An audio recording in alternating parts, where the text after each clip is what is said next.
Okay, good evening, all of you. Welcome you all to CSC Edge PSR Edge channel. And today we are going to do Political Science Paper 2, Section 1. And specifically, we shall be doing topic number 6. This is the second subpart of the topic. In the first half, yesterday, we had discussed power, balance of power, and the criticism of them. Today, we shall be discussing deterrence, collective security, national interest, etc. तो ठीक है, syllabus में एक बार देख लेता हूँ मैं क्या क्या दिया हुआ है इसमें। एक तो है सिक्योरिटी है, कलेक्टिव सिक्योरिटी है, ट्रांसनेशनल एक्टर्स है, डिटरेंस है in world capitalist economy and globalisation. ठीक है, देखते हैं अपन। एंड लाइक अगेन रिक्वेस्ट है सभी को, अपने अपने बुक्स, नोटबुक्स, नोटपैड्स ओपन कर लो एंड प्लीज ऐड वैल्यू। जहां भी आपको लग रहा है ना कुछ एक्स्ट्रा बताना है, एक्सप्लेन करना है, तो बता दीजिएगा। तो डेटरेंस में देखते हैं अपन, सुन त्जू का एक आर्ट ऑफ वॉर नाम का बुक है, उसमें उन्होंने कहा है to subdue enemy without fighting is the supreme excellence. ठीक है, ये आई थिंक अभी यूक्रेन वाले वॉर में भी अप्लाई कर सकते हैं, हर जगह पे बेसिकली, हर वॉर में, क्योंकि कॉस्ट बहुत ज्यादा आता है। थॉमस शेलिंग ने डेफिनेशन दिया है, persuade enemy, the aim is persuade the potential enemy that he should in his own interest avoid a certain course of action or activity। ठीक है, तो ये दो स्टेटमेंट याद रखो डेटरेंस के बारे में, ये Sun Tzu and Thomas Schelling. अच्छा, इंट्रोडक्शन में क्या लिखेंगे? Deterrence is a realist approach to peace, it's a militaristic concept. Similar idea अपन ने देखा था ना, बैलेंस ऑफ पावर के लिए भी था, ये रियलिस्ट अप्रोच था, मिलिटरिस्टिक कंसेप्ट था वो। डेटरेंस डिस्ट्रक्शन प्रोवाइड करता है। जी सर जी, ठीक है। तो डेटरेंस वर्ड आता है Latin word de terrere meaning to frighten, de terrere meaning to frighten. It's a psychological concept based on the game theory, Thomas Schelling ने दिया था। ठीक है, ये भी याद रखो, थॉमस शेलिंग का गेम थियरी था। उन्होंने क्या बोला है, to persuade the potential enemy in his own interest, की भाई मत करो, पंगा मत लो हमसे। ठीक है, तो इसमें एजम्पशन क्या क्या है बेसिकली डेटरेंस थियरी का? तो एजम्पशन ये है कि जो भी एक्टर्स है वो सारे रैशनल एक्टर्स है, they can communicate, they have credibility of deterrence है। तुम्हारा, तुम जितने भी वेपन्स रखे हो उसका क्रेडिबिलिटी है, कुछ ट्रस्ट है। ठीक है, states are convinced about the ability and no chance of winning, ये है denial, and too much of damage, that is punishment. ठीक है, फिर न्यूक्लियर ट्राइड होना चाहिए, एयर लैंड सी, क्योंकि कोई भी एक या दो है तो एनिमी कैन न्यूट्रलाइज इट, लेकिन तीनों भी है तो तीनों जगह पे अटैक करना मुश्किल हो जाएगा। एंड फिर it ensures mutually assured destruction. तो ये सारे एजम्पशन है, इसके बेसिस पे डेटरेंस थियरी रिलाई करती है मतलब। बट देन एक है कि डेटरेंस मतलब आर्म्स रेस होता है, खुद के आर्म्स इतने बढ़ाओ कि सामने वाले को डेटरेंस रहे, क्योंकि तुम्हारा डेटरेंस मतलब हर टाइम पे लॉजिकल रहेगा या फिर वैलिड रहेगा ऐसा जरूरी नहीं है ना। ठीक है, तो इसमें वेरियस डॉक्ट्रिन्स है, किसी को ऐड करना है इसमें कुछ इंट्रोडक्शन में बेसिक?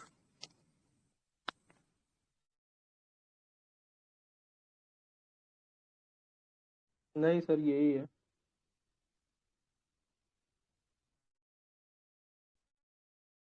ठीक है, तो इसमें वेरियस डॉक्ट्रिन्स है, एक डायरेक्ट डेटरेंस, सेकंड है एक्सटेंडेड डेटरेंस। डायरेक्ट डेटरेंस जैसे यूएसए एंड रशिया है, या फिर इंडिया एंड पाकिस्तान है।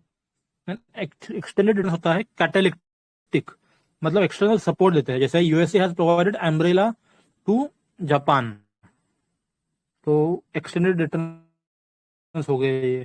तो क्या हो गया यार? ठीक है, इंडिया रशिया का ट्रीटी पकड़ लो कि इंडिया को फ्रेंडशिप ट्रीटी के अंदर ये सपोर्ट किया था रशिया ने 1971 की वॉर में। ये दो टर्म्स है, massive retaliation and flexible response. Massive retaliation के अंदर हम सिविलियंस को भी अटैक कर सकते हैं, या फिर फ्लेक्सिबल रिस्पॉन्स में होता है कि short range tactical weapons use कर सकते हैं। टैक्टिकल वेपन्स क्या होते हैं? तो जैसे इम्पोर्टेंट लोकेशंस पे जाके और हमला कर सकें, और मतलब एडवांटेज आपको दे सकें। सर तो एक्चुअली जैसे टैक्टिकल इसमें वेपन वो होते एग्जांपल हैं ही ना जो दिया गया है कम लो कि साइज में है, लो यील्ड वेपन। हाँ, जैसे इंडिया का प्रहार मिसाइल हो गया, और प्रिसाइज वीपन पाकिस्तान जिसको का बोल सकते हैं, APS। प्रिसाइज वीपन जिसको बोलते हैं। और मोर टारगेटेड होते हैं। फ्रांस ने डिक्लेयर किया था कि वो टेररिस्ट के अगेंस्ट यूज करेंगे, पाकिस्तान डेवलप कर रहा है।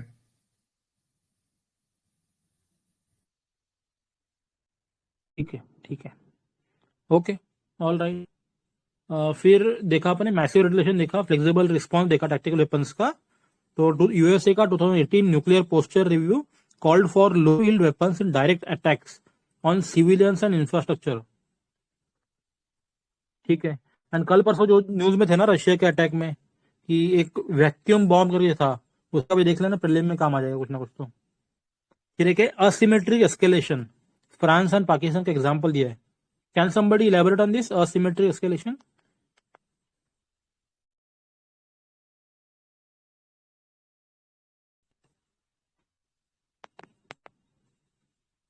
ये तो वही होगा ना यार, कि ये डिसप्रोपोर्शनेट वॉर मॉन्गरिंग, ऐसा कुछ।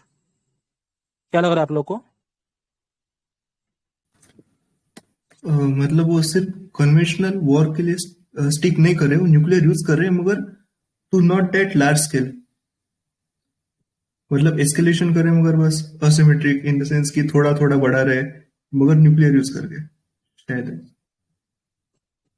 ओके, किसी और कुछ ऐड करना है इस पे असिमेट्रिक एस्केलेशन के सर बारे बट में, या जैसे फिर गूगल पर यहाँ पे मतलब ये फ्रांस को क्यों एग्जाम्पल में दिया है इस मेट्रिक एस्केलेशन में?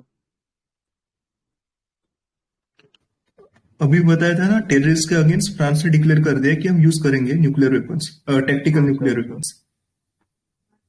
Okay okay. ठीक है। एक और डॉक्ट्रिन है, NUTS doctrine, nuclear utilisation target selection. तो एनिमी का जो न्यूक्लियर वेपन्स है उसको डिस्ट्रॉय करना है पहले ही स्ट्राइक के अंदर। It is suggested to India. इसने सजेस्ट किया है पता नहीं, लेकिन नट्स डॉक्ट्रिन याद रखो, जो न्यूक्लियर को यूटिलाइज ही ना कर पाए ऐसे टारगेट्स को डिस्ट्रॉय कर दो। ठीक है। एंड मैड डॉक्ट्रिन भी देख लिया अपन ने। ठीक है यार, ये बस कीवर्ड्स एंड डॉक्ट्रिन याद रख लो थोड़े से बस। देखो फिर डिटरेंस जो थियरी है, इसका रिलेवेंस क्वेश्चन में क्यों है अभी? क्योंकि ये ज्यादा रिलेवेंट था कोल्ड वॉर के टाइम पे, लेकिन अब कोल्ड वॉर खत्म हो गया, USA has emerged as a major hegemon. Growth of complex interdependence हुआ है। कॉम्प्लेक्स इंटर मतलब क्या होता है इसका?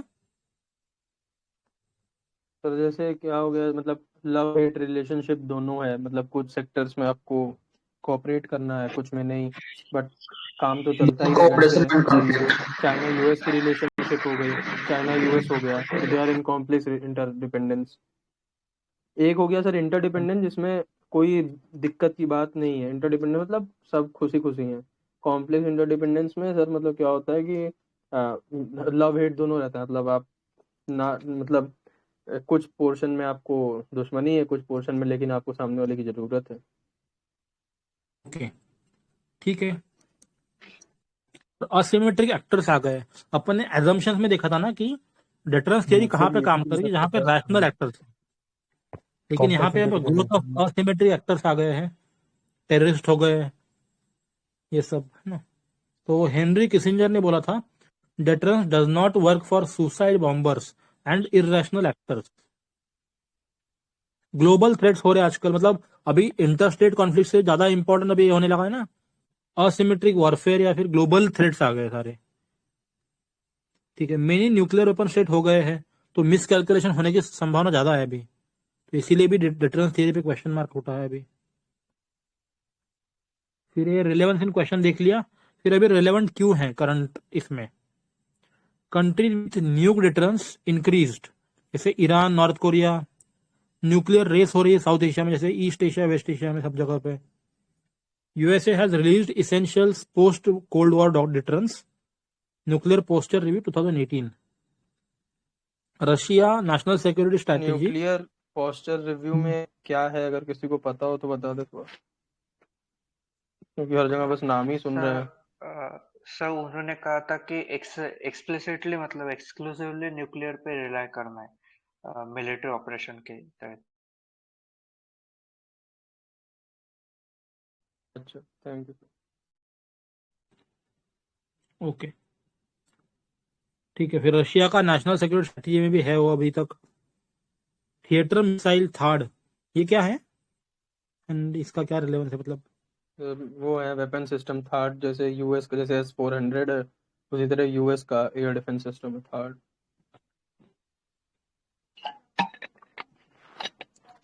नहीं, but how is that relevant in this nuclear deterrence या फिर डिटरेंस में? तो मेरे ख्याल से न्यूक्लियर कैपेबल होगा इसलिए होगा। ठीक है, देख लेते हैं बाद में यार, किसी को पता चले तो बता देना गूगल करके। फिर थ्रेट ऑफ न्यूक्लियर टेररिज्म हो गया। In present context North Korea is building nuclear weapon as a deterrence as attempt at regime change by USA. ठीक है यार, इतना क्लियरली यार अच्छे से यहाँ पे दिया हुआ नहीं है। एंड बाय द वे मतलब जस्ट रिक्वेस्ट है सभी को यार, ये जो पूरे नोट्स है ना, ये नोट्स है विभोर अग्रवाल सर के, जो 2018-19 में टॉपर थे वो, and he has improvised upon Tushar Gupta IPS sirs notes. तो मतलब they may not be completely relevant, हम लोग को एडिशन करना पड़ेगा थोड़ा बहुत। तो आप लोग भी बोल सकते हो कि क्या इसमें ऐड करना है, क्या आपके नोट्स में अलग है, बताओ अभी डिटरेंस के बारे में रिलेवेंस क्यों क्रिटिसिज्म आ रहा है, अभी कैसे रिलेवेंट है। एक एग्जांपल अगर इसका देना हो एग्जांपल, तो यूक्रेन के पास में न्यूक्लियर वेपन्स थे, but on the security guarantees by the USA and Russia in like पहले के इस टाइम में इन्होंने छोड़ दिए।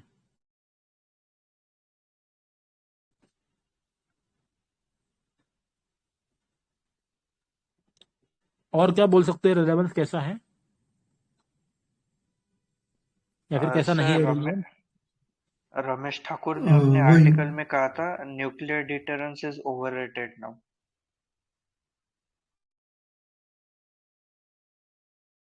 Okay sir, thank you. North Korea example ले सकते हैं सर कि नॉर्थ कोरिया में अभी तक रेजिम चेंज इसलिए नहीं हो पाया क्योंकि वहाँ उसके पास न्यूक्लियर वेपन्स है, इसलिए एज ए डिटरेंट काम किया है। सोशल कंस्ट्रक्टिविस्ट हो गए जैसे नीना टैमनवॉल्ड, ये कहती हैं कि जो नॉन न्यूक्लियर कंट्रीज हैं उनको ज़्यादा इनसिक्योर होने की ज़रूरत नहीं है, क्योंकि हम लोग को न्यूक्लियर टैबू बिल्डअप करना चाहिए और नॉर्म्स कंस्ट्रक्ट करने चाहिए ताकि न्यूक्लियर टैबू स्ट्रेंथन हो। एग्जाम्पल भी देती हैं कि सर जैसे यूएसए वियतनाम में इतना कुछ हुआ बट न्यूक्लियर बॉम्ब नहीं यूज़ कर पाया क्योंकि बिकॉज ऑफ न्यूक्लियर टैबू। अच्छा, एक काम करते हैं, आगे वाला पेज भी पढ़ लेते हैं, देन विल डिस्कस। एक बार जरा नीचे जाना थोड़ा सा, ठीक है। तो नेक्स्ट पेज में basically nuclear proliferation as a method for deterrence, इसके बारे में प्रोज एंड कॉन्स दिए हुए हैं। तो रियली स्कॉलर्स है जैसे केनिथ वॉल्ड्स हो गया या फिर मेरशाइमर है, they support nuclear proliferation as a method for deterrence. And इसके ऑपोजिट में भी कुछ लोग हैं, तो will see one by one. Kenneth Waltz really scholar है, he calls nuclear weapons as weapons of peace and nuclear weapons will reduce the chances of war. He says Cold War remained cold because of nuclear weapons. क्यों? क्योंकि cost of destruction जो होती है बहुत ज्यादा होती है, तो वॉर्स अवॉइड करते हैं लोग, क्योंकि अगर हो गया न्यूक्लियर वॉर तो फिर सब कुछ खत्म हो जाएगा। फिर इसके वजह से न्यूक्लियर आर्म्स रेस अच्छी बात है, ऐसा बोल रहे हो। फिर Mearsheimer also calls for selective proliferation, मतलब वेस्टर्न कंट्रीज कर सकते हैं बट ये डेमोक्रेटिक कंट्रीज कर सकते हैं, जहां पे ह्यूमन राइट्स की वैल्यू है उनको अलाउ कर देना चाहिए सिलेक्टिव प्रोलिफरेशन, सब जगह पे नहीं। तो जो केनिथ वॉल्ड्स का जो स्टैंड था थोड़ा सा डाइल्यूट कर दिया मेरशाइमर ने, सेइंग कि सिलेक्टिव प्रोलिफरेशन होना चाहिए। एंड इनके ऑपोजिट में है कि भाई नहीं करना चाहिए, न्यूक्लियर प्रोलिफरेशन अलाउड ही नहीं होना चाहिए। स्कॉट डी सगन है, he says there is no guarantee for peace. Assumption है कि भाई रैशनल स्टेट्स होंगे, क्योंकि मैड स्टेट्स है या फिर मैडमैन थियरी दिया उन्होंने, ऐसे जहां पे मिलिट्री कूप होते हैं, जहां पे नॉन स्टेट एक्टर ज्यादा डोमिनेंट, जैसे पाकिस्तान का एग्जांपल ले सकते हैं अपन, या फिर इंडिया या फिर साउथ एशियन स्टेट्स को सॉफ्ट स्टेट बोला है, पाकिस्तान को क्या बोला, मिलिट्री ब्यूरोक्रेटिक या मिलिट्री ओलिगार्की स्टेट है। तो फिर ऐसे स्टेट्स जहां पे मिलिट्री लीडर ज्यादा स्ट्रांग है, उन पे हम रिलाई नहीं कर सकते न्यूक्लियर प्रोलिफरेशन के लिए, न्यूक्लियर डिटरेंस के लिए। ये हो गया स्कॉट डी सागन का। नीना टैननवॉल्ड का भी सर ने, बेंथम सर ने काफी अच्छे से बताया था। लिबरल सोशल कंस्ट्रक्टिविस्ट ये है इनका व्यू पॉइंट, जैसे कि US could not use nuclear weapons in Afghanistan and Vietnam, मतलब वो हार के चले गए लेकिन न्यूक्लियर वेपन यूज नहीं कराए। क्यों नहीं करा? Because there was a role of public opinion, there was a stigma attached to it. United Nation का सैंक्शंस आ सकते हैं या फिर ये प्रोटेस्ट आ सकता है यूएन के अंदर, ग्लोबल मूवमेंट हो रही है अगेंस्ट प्रोलिफरेशन। तो मतलब वही कि न्यूक्लियर वेपन्स का यूज करना एक काइंड ऑफ टैबू बन गया है अभी। तो शी सेज कि there is a role of international institutions in creating norms and taboos that act against the use of nuclear weapons. For example CTBT हो गया, एनपीटी हो गया। ठीक है, तो यार इतना ही था न्यूक्लियर डिटरेंस एंड डिटरेंस में। अब बताओ किसी को कुछ ऐड करना है जो डिटरेंस एंड न्यूक्लियर डिटरेंस में। सर ये जैसे मैडमैन थ्योरी हो गई, ये अगर थोड़ा कोई डिटेल में बता दे।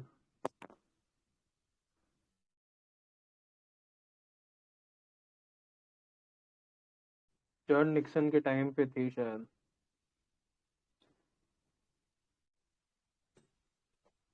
किसी को कुछ ऐड करना है क्या मैडमैन थियरी में? यार मतलब मेरे हिसाब से तो आई डोंट थिंक ज्यादा कुछ जरूरत है इसके अलावा, क्योंकि वही है ना। हाँ, और ऐसे याद रखो मैडमैन थ्योरी ना, जनरली पाकिस्तान को हम लोग क्या रेफर करते हैं, it is a mad child with a loaded gun. मतलब पाकिस्तान की जो मिलिट्री उसके कंट्रोल में जो न्यूक्लियर वेपन्स वगैरह है, और उसके अगेंस्ट इंडिया का एग्जांपल हमारा सिविलियन कंट्रोल है। ठीक है ना? तो यहाँ पे हमेशा डर क्या रहेगा कि अगर जो मिलिट्री बॉसेस वगैरह है या कुछ कूप वगैरह कर दिया उनके कंट्रोल में है, तो हाई डेडनेस की वजह से न्यूक्लियर वॉर वगैरह ना स्टार्ट हो जाए। Okay sir. ठीक है, और कुछ ऐड करना है किसी को? बाकी लोग भी बोल सकते हैं यार। Hello, am I audible? Yes ma'am. Sir यहाँ पे आई गेस हम जो Stockholm institute of Peace Research institute की अभी रिपोर्ट आई थी 2020 में, आई गेस उसको कोट कर सकते हैं दैट न्यूक्लियर वेपन्स का अमाउंट ऑल्दो रिड्यूस हुआ है, बट देन जो मेनली रिड्यूस हुआ है वो बिकॉज डिसमेंटल किया था रशिया एंड यूएस ने under the treaty. But the other side, India and China are increasing their nuclear weapons, and China is developing nuclear triad. And at the same time, India is trying to do the same, I guess. So basically, deterrence is still relevant despite all the criticism and taboos and etc. Sir, Henry Kissinger ने एक बार कहा था कि countries should find other means to reduce the security rather than reliance on the nuclear deterrence. तो ये भी coat कर सकते हैं।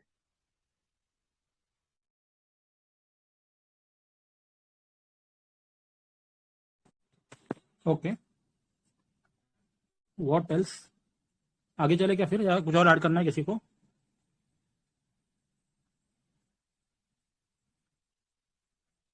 यार एक रिक्वेस्ट है, मतलब आप लोग के फोन लिया इसके नोट्स है क्या, या फिर एक पॉलिटिक्स फॉर इंडिया करके वेबसाइट आती है, इफ पॉसिबल कोई इसको भी ओपन करके रख लो so that you guys can give inputs from that as well. Sir only IAS के तो नोट्स हैं।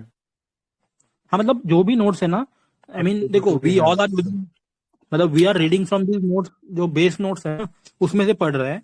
तो अपार्ट फ्रॉम दिस आप लोग के पास अगर कोई भी कोचिंग क्लास की है, कुछ भी बुक्स है, कुछ भी नोट्स है ना आपके पास, जो आप क्विकली रेफर करके बता सकते हो चीजों को, तो प्लीज ओपन करके रख लीजिए सामने।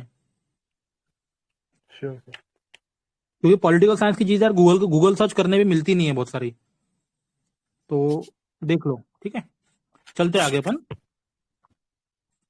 नेक्स्ट है polarity of power thesis. I will quickly read out the content, then we can discuss. Bentham sir थोड़ा नीचे लीजिए। ठीक है, तो polarity of power thesis was given by Kenneth Organsky. It says that the system of polarity determines the actions of the state in terms of external balancing. तो क्या क्या actions of state होते हैं, मतलब इनका बस यही है कि सिस्टम ऑफ पोलैरिटी कैसी है, क्या स्टेटस है पोलैरिटी का, उसके हिसाब से लोगों के एक्शन चेंज होते हैं, आई मीन स्टेट्स के। तो क्या क्या ऑप्शन होता है, अलायंसेस बना सकते हैं, बैंड वैगन कर सकते हैं, बक पासिंग कर सकते हैं, बेट एंड ब्लड लेटिंग कर सकते हैं। अलायंस तो आई थिंक समझ रहे होंगे ना सब लोग, टू और more powers coming together to defend each other. Bandwagoning क्या होता है? मतलब विदाउट ज्यादा थिंकिंग लोग जब मतलब होता है ना कि फॉलो करने लगे, वो उसको बैंड वैगन कहते हैं। जैसे Okay, इकोनॉमिक्स में भी बैंड वैगन इफेक्ट उसी से रिलेटेड है शायद। आई वुड निखिल सर बोलिए ना प्लीज। हाँ जी, किसी स्ट्रॉन्गर स्टेट के साथ ही जुड़ता रहना, क्योंकि just like people are aligning with USA और Russia because they are stronger. Correct. Basically क्या है ना, अपन ने देखा ना balance of power. See balance of power works in a regional context, जहां पे जो ये पावर है ना, पावर शेयरिंग में है, वहां पे बैलेंस ऑफ पावर वर्क करेगा। लेकिन कोई एक पावर है वो प्रिपॉन्डरेंट पावर बन गया, कोई एक पावर हेजिमन बन गया, तो वहां पे तो बैलेंस करने का मतलब ही नहीं बचता है ना, वो तो बैंड वैगनिंग ही करना पड़ेगा। जैसे चाइना पकड़ लो अब, जैसे जिस तरीके से चाइना हेजिमन बनने जा रहा है, साउथ एशियन स्टेट्स या फिर साउथ ईस्ट एशिया के स्टेट्स है, वो बैंड वैगनिंग कर रहे हैं उनके साथ में। तो उनको पता है भाई अभी मतलब हालात इतने खराब हो गए कि we can not even balance of power now. ठीक है, तो ये हो गया बैंड वैगनिंग। बक पासिंग क्या होता है and bait and blood letting क्या होता है, दोनों बता दो। सर बक पासिंग क्या होता है कि दो कंट्री में से वीकर कंट्री को अपना लोड पास कर देना, मतलब फॉरेन कैपेसिटी। और बेटलेटिंग उसमें ये होता है कि दोनों कंट्री को आर्म्स और वेपन सप्लाई करना और उनको मतलब लड़ने देना, ऐसा होता है। बेसिकली मतलब वेट एंड ब्लीड में क्या होता है कि अगर दो कंट्री लड़ रही हैं तो जो वीकर पार्टी उसको सपोर्ट करो, तो और क्या कहते हैं जो भी मतलब रीजनल क्या कहते हैं पावर को ग्रो करने से रोको, जैसे India Pakistan, India China, Saudi Iran, ये सब पॉलिसी। तो बक पासिंग का ना सबसे अच्छा एग्जांपल बोलता हूं मैं।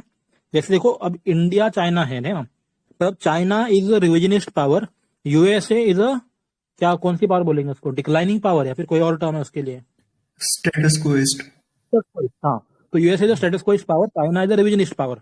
अब हो क्या रहा है, यूएसए को करना है चाइना को कंटेन, तो वो खाली फोकट इंडिया को उकसा रहा है कि हम तुम्हारे साथ हैं, आप लड़ो, काइंड ऑफ। तो ये हो गया बग पासिंग, मतलब USA is passing the buck of them instead of they putting their boots या फिर जो भी है, they are asking India to go head and lead.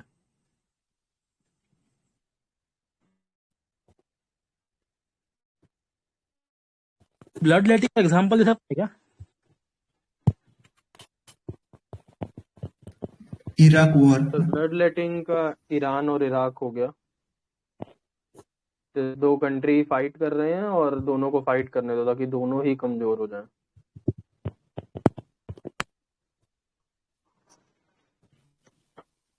इसका एक और एग्जांपल अगर चाहिए होगा ना, जैसे इंडिया और पाकिस्तान की हॉस्टिलिटीज है, सबको पता है, चाइना को भी पता है, तो चाइना क्या करेगा, दोनों को उकसाते रहेगा, करते रहो झगड़ा तुम लोग।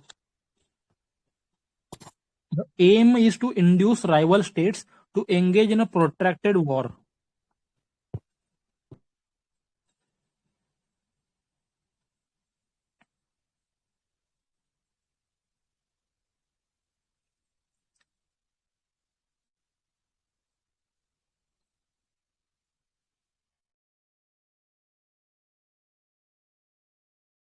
ठीक है, चले आगे। फिर आगे दिया है पोलैरिटी क्या होती है, व्हाट इज पोलैरिटी। तो it's basically system of distribution of power, उसको बोलते हैं पोलैरिटी। अब इसके एग्जांपल देख लो, मल्टी पोलैरिटी हो सकती है, यूनिपोलर हो सकता है, बाइपोलर हो सकता है। मल्टीपोलर में क्या होता है, there are many actors, there is much of confusion and there are more chances of miscalculation, तो more chances of accidental use of nuclear weapons और वेपन्स इन जनरल। ठीक है, तो ये हम पढ़ रहे हैं polarity of power thesis by Kenneth Organski. Unipolar होता है, उसमें क्या होगा, ग्लोबल पुलिसमैन है तो लॉ एंड ऑर्डर मेंटेन करेगा, एंड ऑफ कोल्ड वॉर हो चुका है तो अदर्स चांस टू राइज है। लेकिन इसके बाद इश्यूज क्या क्या होते हैं, किंडलबर्गर ट्रैप हो सकता है, मतलब कि लैक ऑफ ट्रस्ट है, ये कंसेप्ट जो जोसेफ नाइन है। यूनिपोलर वर्ल्ड में एक और इशू हो सकता है कि ओवर स्ट्रेच हो सकता है, जैसे फ्री लोडर्स आ सकते हैं, जैसे चाइना हो गया, मतलब यूएसए सब कुछ कर रहा है, पुलिसमैन वगैरह, पैसा चाइना लूट रहा है बीच में। एक और इशू आता है इसमें, मेगालोमेनिया हो सकता है, मतलब कि the super power gets into the delusion about its own power and importance, तो खुद ही जो रूल्स बनाए हुए हैं वो खुद ही ब्रेक कर देगा, इसको बोलते हैं मेगालोमेनिया। तो बस ये यार टर्म्स याद रख लेना, उसको एग्जाम में बहुत ही लिबरली यूज कर सकते हैं अलग अलग क्वेश्चंस में। किंडलबर्गर ट्रैप जिसमें लैक ऑफ ट्रस्ट होता है, जोसेफ नाइन ने दिया हुआ है। ओवर स्ट्रेचिंग या फिर फ्री लोडिंग बोल सकते हैं। मेगोलोमेनिया मतलब खुद का पावर को ज्यादा इंपॉर्टेंट समझना, खुद ही रूल्स तोड़ना। ये होते हैं इश्यूज यूनिपोलर में। बाइपोलर में क्या इशू आता है, क्या होता है, तो स्ट्रक्चरल रियलिस्ट है मेयर शाइमर या फिर Kenneth Waltz. For them bipolarity is the best from the point of view of stability and world peace. It maintains the order in its own sphere of influence and it contains anarchy.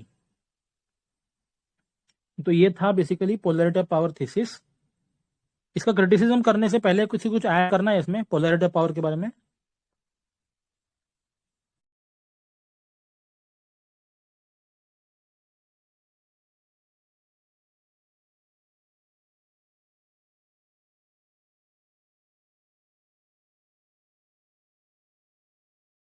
यार मुझे एक चीज समझ नहीं आया इसमें जरा कि पोलैरिटी ऑफ पावर थीसिस तो है केनिथ ऑर्गन्सकी का एंड मेरशाइमर केनिथ वॉल्ड्स ने कुछ बोला है. एग्जैक्टली मतलब कौन क्या बोल रहा है दोनों में से मुझे कंफ्यूजन हो गया थोड़ा सा. सर ये मतलब ऐसा कोई दिया नहीं, मतलब कोई एक आदमी शायद नहीं दिया है इसको, स्ट्रक्चरल रियलिस्ट लोग दिए हैं मिलके, उसमें उसी में सबका नाम आ रहा है सर. स्ट्रक्चर वालों ने दिया है. न्यू रियलिज्म और पोस्ट कोल्ड, न्यू रियलिज्म थे और पोस्ट कोल्ड वॉर रियलिस्ट थे, मीरशाइमर और केनेथ वॉल्ड हाँ दोनों. वही मतलब ऐसा नहीं लिख सकते कि मतलब केनेथ ऑर्गेन्सकी का की है सीधे. वो केनेथ वॉल्ड ने डिफेंसिव वाला प्रिंसिपल दिया था, मीरशाइमर ने ऑफेंसिव का प्रिंसिपल दिया था. नहीं वो नहीं पूछा. माय क्वेश्चन इज कि जो पोलैरिटी ऑफ पावर है उसके बारे में सबके अलग अलग थॉट्स होंगे. अब केनिथ ऑर्गन्सकी ने एंड मेरशाइमर या फिर केनिथ वॉल्ड्स ने क्या बोला है एग्जैक्टली? सेम बोला है, डिफरेंट बोला है, सब कुछ सेम बोला तीनों ने, या फिर कुछ अलग बोला भी है? ये क्वेश्चन देखना, मेरी अंडरस्टैंडिंग ये है कि जो पोलैरिटी ऑफ पावर थीसिस है वो केनिथ ऑर्गन्सकी ने दिया है, ठीक है. मगर जो मेरशाइमर और केनिथ वॉल्ड्स है ना, उनका कहना है बाइपोलरिटी इज द बेस्ट फॉर्म. बस उस कंफ्यूज नहीं होना है अपने को कि बस उनका ये कहना है कि अगर बाइपोलर वर्ल्ड होगा तो मोर स्टेबल होगा, पीसफुल होगा. जैसे कोल्ड वॉर का था ना कि though it was the tense phase, उसमें ना मगर फिर भी ठीक है, पीसफुल ही था, ऐसा कहना है. क्योंकि जो ब्लॉक थे ना, 2 ब्लॉक्स में वर्ल्ड डिवाइड हुआ था, मगर अपने अपने ब्लॉक में जो सुपर पावर थी वो कंट्रोल कर रही थी अनार्की को उस time. Cold war never becomes hot, it always remain cold. वो वाला पॉइंट डाल सकते. अच्छा, मैं ये पूछना चाह रहा था कि Kenneth Organski and Mearsheimer and Kenneth Waltz are they 3 on the same page और they do have different opinion? मुझे लग रहा है ना Kenneth Organski preferred unipolar world. हाँ जी, केनिथ ऑर्गन्सकी का डिफरेंट था और दोनों बाकी दोनों का डिफरेंट था. जो करेक्ट. तो मतलब मल्टीपोलर है और जो केनिथ ऑर्गन्सकी है उसका यूनिपोलर वर्ल्ड के लिए था. ठीक है. किसी और कुछ ऐड करना है इसमें? कोई ऐसा तो नहीं कि ऑर्गन का सिर्फ थ्योरी दे रहा है या फिर थीसिस दे रहा है, उसका कुछ कहना ही नहीं है ऑर्गन्स की खाकी यूनिपोलर हो, बाइपोलर हो, मल्टीपोलर हो. ऐसा है सर कि ये पोलैरिटी ऑफ पावर थीसिस, इसमें टोटल 3 मॉडल हैं, बाइपोलर, मल्टीपोलर और यूनिपोलर. और ये जो सारे मॉडल्स हैं ये सब स्ट्रक्चरल रियलिस्ट ने दिए हैं, केनेथ वॉल्ड, मेरशाइमर और ऑर्गेन्सकी सब मिला के. क्योंकि सर अब पता नहीं है कि कौन क्या एग्जैक्टली फेवर कर रहा है, तो सर लिखना नहीं सही रहेगा मेरे ख्याल से. मतलब हमें नहीं पता होगा लेकिन कुछ ना कुछ तो होगा जरूर, देखना पड़ेगा ना. किसी को पता तो बता दो क्लियरली, जैसे अभी कोई बोल रहा था ना.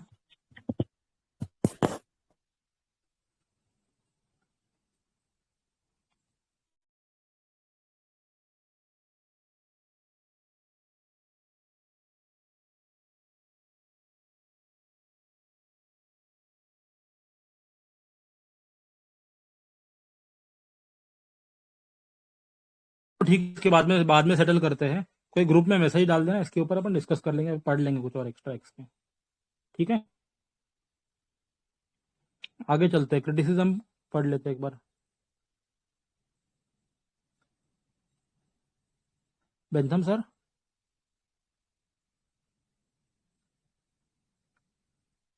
ठीक है, तो क्रिटिसिज्म है कि bipolarity is criticised for imperialistic tendencies.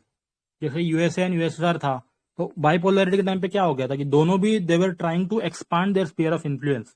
And अगर देखा जाए तो जो ये यूक्रेन क्राइसिस है, according to Mearsheimer, it is also result of western policies of EU expansion and NATO expansion. तो बाइपोलैरिटी के क्रिटिसिज्म ये कर सकते हैं ना। They both intervene in their sphere of influence. ठीक है, फिर हेनरी किसिंजर का बुक है वर्ल्ड ऑर्डर, उसमें क्या बोला है, यही बोला हो जो ऊपर लिखा है, किसी को पता है क्या?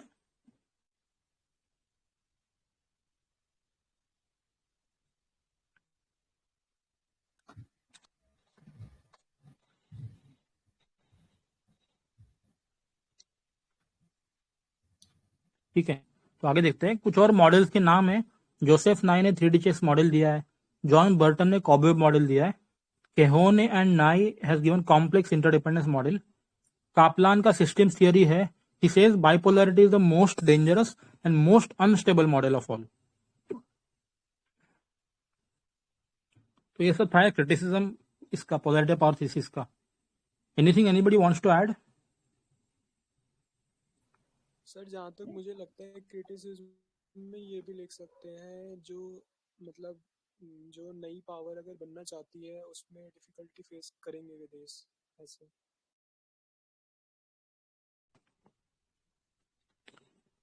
यार क्रिएचर आपका वॉइस बहुत कम आ रहा है, इज बेयरली ऑडिबल, मतलब बहुत कम सुनाई दे रहा है। बाकी लोग को आ रहा है क्या सही से, या मुझे ही कम आ रहा है? नहीं पूरा ही आ रहा है उसका। सर मैं ये कह रहा हूँ कि अगर कोई नई कंट्री है अगर वो बनना चाहती है पावर में मतलब आना चाहती है पावर रिजीम में तो वो बन नहीं पाएगी क्योंकि उनके पास खाली दो ही ऑप्शन है कि या तो इसे चुने या फिर इसे चुने।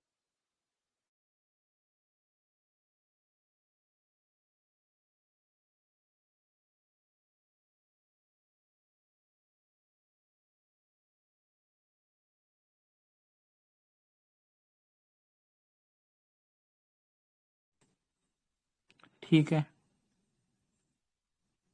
चलेगा आगे।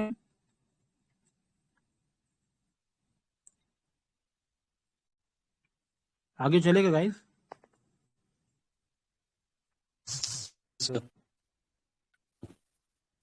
ठीक है, तो आगे टॉपिक है कलेक्टिव सिक्योरिटी के बारे में। It's a liberal approach to establish peace. ऐसे वुड्रो विल्सन के भी आइडियाज थे इसी के ऊपर। All for one and one for all, मतलब वही किसी एक पे अटैक किया तो सब लोग हेल्प करेंगे। रियलिस्ट के बेसिक असम्पशन क्या क्या होते हैं? बैलेंस ऑफ पावर है, self help versus collective effort, anarchy versus hierarchy. ठीक है, तो realist believe in balance of power, self help and anarchy, whereas liberals believe in collective effort या फिर hierarchy. Collective security based on the concept of balance of power. इसके assumption क्या क्या होते हैं कलेक्टिव सिक्योरिटी के? स्टेट सेंट्रिक व्यू पॉइंट है, liberals भी वैसा ही स्टेट सेंट्रिक व्यू लेते हैं। सिक्योरिटी डिलेमा के बारे में बात करते हैं ये, मतलब security dilemma should be existing. War is the permanent feature of international politics. Greater power is an antidote to power. Balance of power is anarchic based on common sense and ad hoc. Collective security का मतलब, हाँ हाँ बोलिए। थोड़ा confusion match हो रहे हैं जो उसकी 6 प्रिंसिपल्स थे। सर ये इंटर वॉर पीरियड में आया था, सबसे पहले कोशिश हुई थी कलेक्टिव सिक्योरिटी को लाने की लीग ऑफ नेशन के थ्रू, फिर उसके बाद यूनाइटेड नेशन के थ्रू, बट पहली बार तो फेल हो गया था।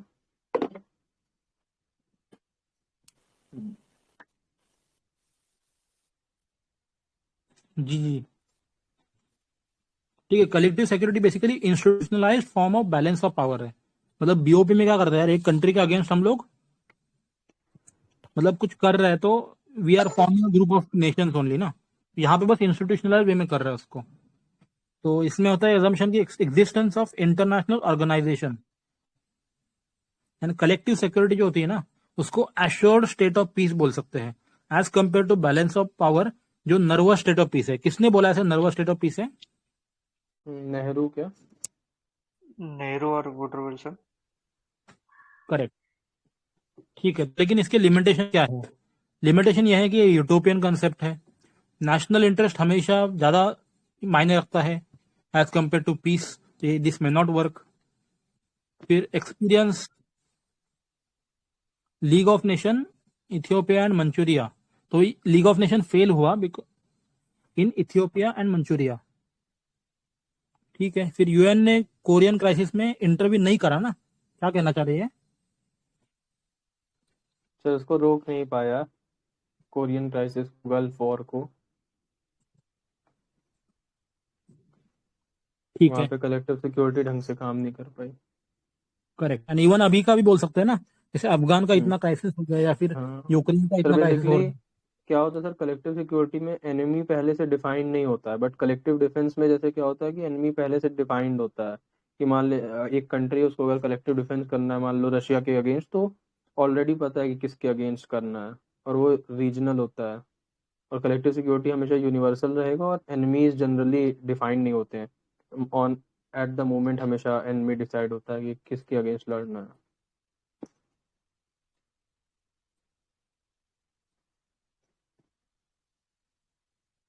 ठीक है सर, आगे चलते हैं फिर। आगे है यूनाइटिंग फॉर पीस रिजोल्यूशन। जैसे यूएन से डेडलॉक होता रहता है हमेशा, 2 और 3 मेंबर, मतलब 2 एक तरफ होते हैं रशिया चाइना, बाकी 3 एक तरफ होता है यूएनएससी में। किसी को और ऐड करना है किस पे यूनाइटिंग फॉर पीस रिजोल्यूशन का?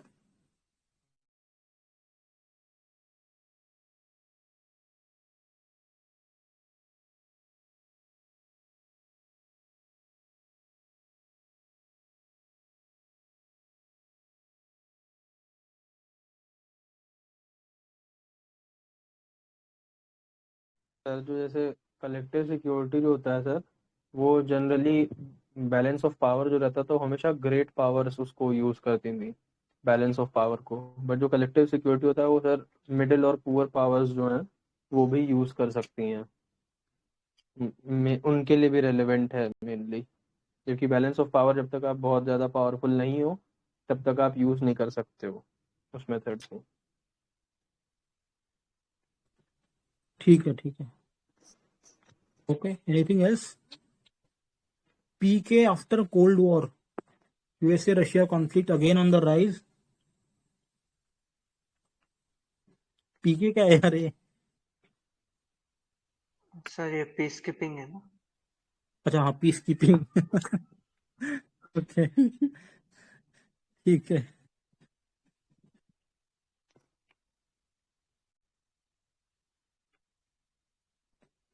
ठीक है, मतलब वही बात है यार, ओवरऑल की नहीं ओवर कर रहा है प्रॉपरली ना। जितने भी कॉन्फ्लिक्ट है उसको लिख लिख सकते हैं एग्जाम्पल में।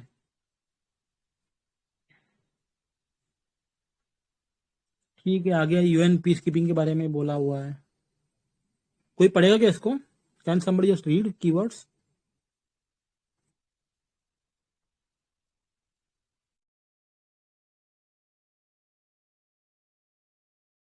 Bentham sir, can you read? हाँ सर, जैसे इसको जो ये थे डैग हैमरजोल्ड, इन्होंने दिया था सर बेसिकली पीस कीपिंग। और ये सबसे इम्पोर्टेंट सर ये है कि मतलब ये जो यूएन चार्टर का पार्ट नहीं है, जबकि जो कलेक्टिव सिक्योरिटी अभी हमने पढ़ा था वो यूएन चार्टर का पार्ट था। और सर पीस कीपिंग जो है सर, वो हम लोग मेनली ये डिफेंसिव फिनोमिना है, मतलब पीस कीपिंग हमेशा डिफेंस के लिए हम लोग यूज़ करते हैं। और सर ये जो है चैप्टर 6 में लाई करता है, इसमें पीसफुल मीडिएशन और फोर्सफुल इंटरवेंशन, इसमें शायद ऐसा कुछ है ना सर, बगैर दोनों पार्टी के एग्रीमेंट के बगैर शायद पीस कीपिंग फोर्सेस नहीं भेज सकते हैं। अगर किसी को हो तो ज़रा कंफर्म कर दे।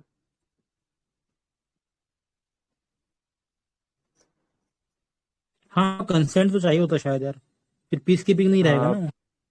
हाँ, क्योंकि नहीं पहले क्या था कि स्टार्टिंग में ये सिर्फ सीज फायर को मेंटेन करने के लिए था, पीस कीपिंग जो फोर्सेस थी। बट उसके बाद जब यूएन लगने लगा कि ये फर्जी में बना हुआ है, तो उस केस में सर इसको थोड़ा मतलब ब्रॉडेन करने के लिए सिविल वॉर्स और पीस बिल्डिंग एफर्ट्स में भी मतलब पीस कीपिंग फोर्सेस को इंक्लूड करने लगे थे।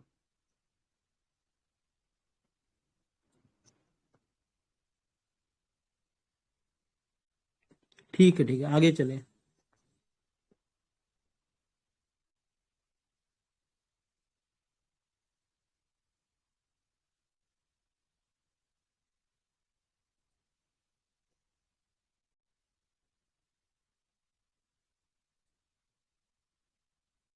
उसके बाद सर कई सारी डिबेट्स आती हैं, जैसे सर जो डेवलप्ड कंट्री हैं वो ट्रूप्स को भेजना नहीं चाहती हैं, बट जब फंड देती हैं तो फंड्स में समझती हैं कि इसमें तो मिस अप्रोप्रिएशन हो रहा है और जो सर्विस भी है वो भी ढंग से डिलीवर नहीं हो रही है, तो उस केस में ये लोग नहीं चाहती हैं। इसके लिए सर डेवलपिंग कंट्रीज जो है वो हमेशा रोबस्ट पीस कीपिंग चाहती हैं कि उसमें जो है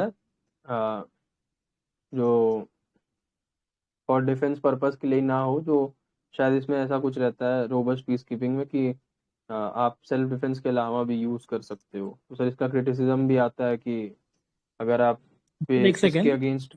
जी सर। ये ऊपर का थोड़ा छोड़ दिया आपने। ये जो पीस कीपिंग और described as chapter 6.5 bye डैग हैमरस्टोल्ड, important लग रहा है ना ये क्या है वैसे? 6.5 क्यों बोला है? कहाँ पे सर?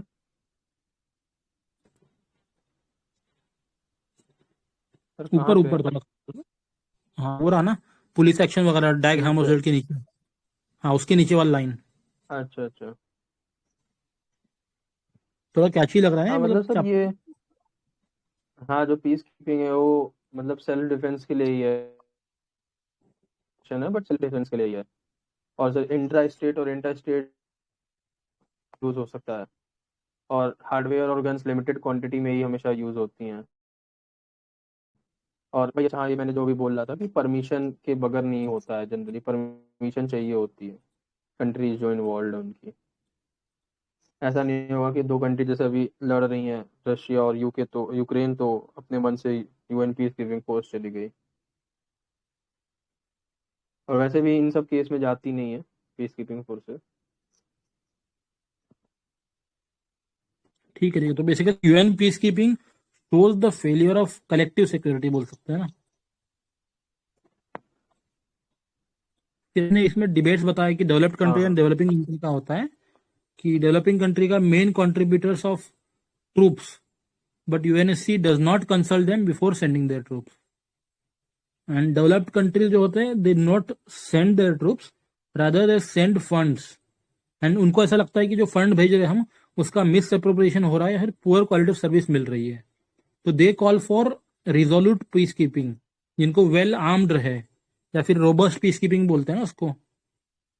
डेवलपिंग कंट्रीज का ऐसा है कि हमें कंसल्ट करो, यूएन पीस कीपिंग जो है ना वो परमानेंट सॉल्यूशन नहीं है कॉन्फ्लिक्ट का, तो we have to focus more on political resolution, क्योंकि जान तो हमारी ही जा रही है ना डेवलपिंग कंट्रीज वालों की।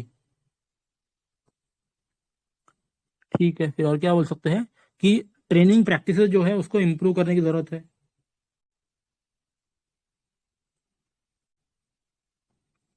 फिर पीस कीपिंग रोल कैसे चेंज हो गया है after the end of cold war. तो अभी कॉल्स आ रहे हैं रोबस्ट पीस कीपिंग के लिए, पीस एनफोर्समेंट के लिए हो रहा है। अभी मल्टी डायमेंशनल पीस कीपिंग हो रही है, political, military, human right dimension के लिए हो रहा है। Peace keeping is done to peace building after UN report and agenda for peace, achieving positive peace. 2005 में यूएन पीस बिल्डिंग कमीशन बनाया था, advisory body of UNGA and UNSC, plus एक India ने जैसे ऑल वुमन क्रू भेजा था अफगानिस्तान में। That shows कि पीस कीपिंग का इनडायरेक्ट इंपैक्ट भी हो रहा है कि वुमन एम्पावरमेंट की तरफ भी हो रहा है, रोल मॉडल हो रहा है, रोल मॉडल। ठीक है, तो चैलेंजेस क्या है post cold war?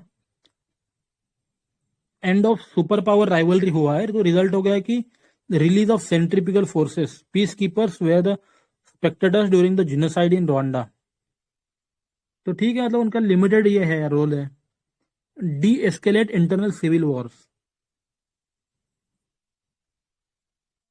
Reconstruction and developmental task भी दे रहे हैं उनको अभी। Protection of civilians specially women and children, ये चैलेंज है उनके लिए। There is a difficulty in identifying the enemy in intra state.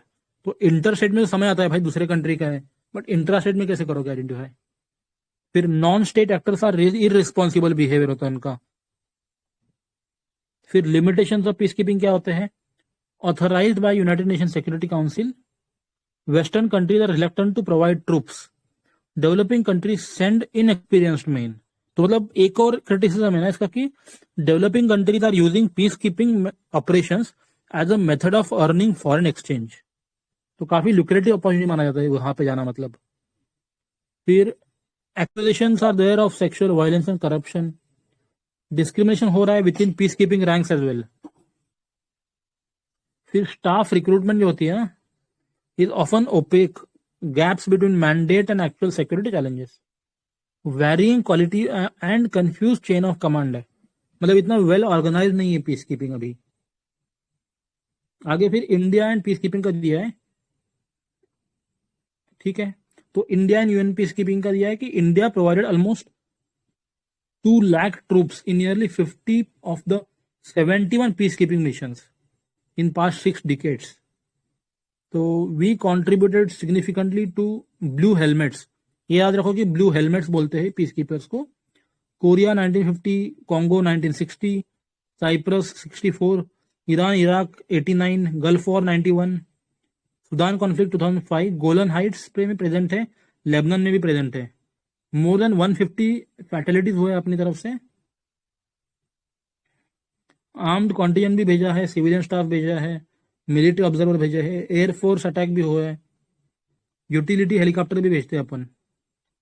तो इंडिया एंड यूएनपीके में और क्या क्या है, एक ट्रेनिंग सेंटर बना है पीस कीपर्स के लिए दिल्ली में।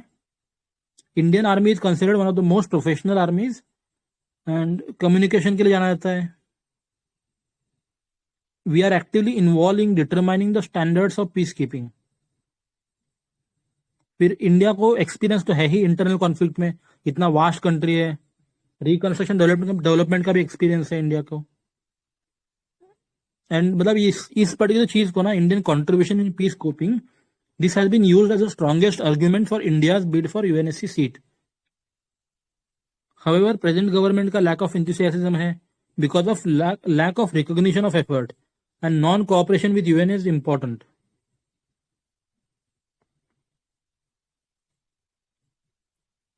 ठीक है, यही सब कुछ था यार। आगे थोड़ा सा और इश्यूज दिए हैं, थोड़ा नीचे स्क्रॉल कर लीजिए प्लीज। सर आपने जो बोला कि ऑल वुमेन कंटिजेंट वो लाइबेरिया में किया था ना?